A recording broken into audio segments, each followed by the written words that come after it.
chocolate in this country. The amount retained for home consumption in 1860 was only £1,181,054, about 3 to 5 of an ounce for each inhabitant.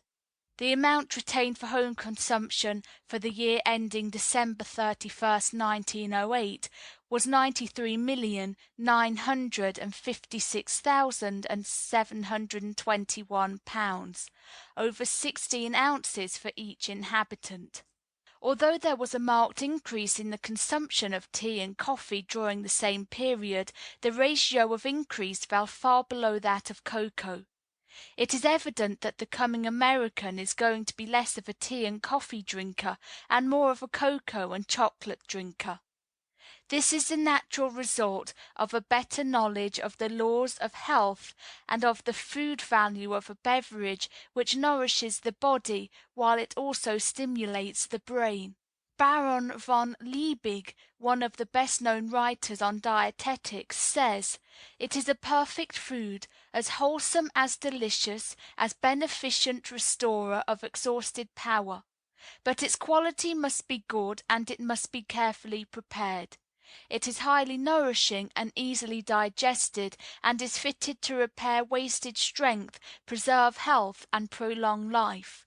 It agrees with dry temperaments and convalescents, with mothers who nurse their children, with those whose occupations oblige them to undergo severe mental strains, with public speakers, and with all those who give to work a portion of the time needed for sleep. It soothes both stomach and brain, and for this reason, as well as for others, it is the best friend of those engaged in literary pursuits."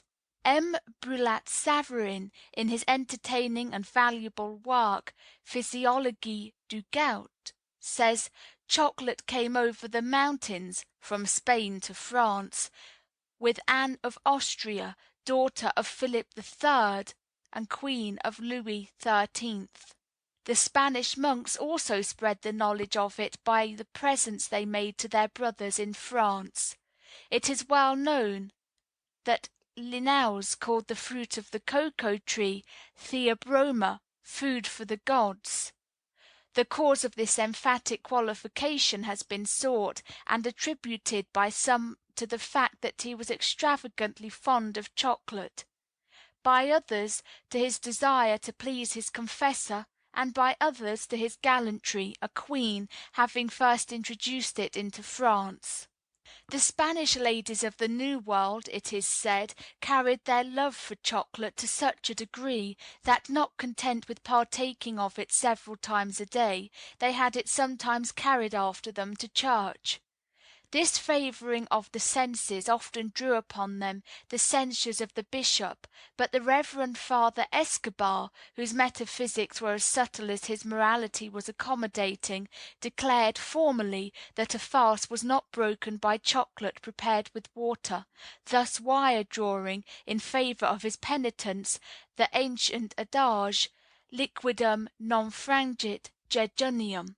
Time and experience, he says further, have shown that chocolate, carefully prepared, is an article of food as wholesome as it is agreeable, that it is nourishing, easy of digestion, and does not possess those qualities injurious to beauty with which coffee has been reproached, that it is excellently adapted to persons who are obliged to a great concentration of intellect, in the toils of the pulpit or the bar, and especially to travellers; that it suits the most feeble stomach; that excellent effects have been produced by it in chronic complaints; and that it is a last resource in affections of the pylorus.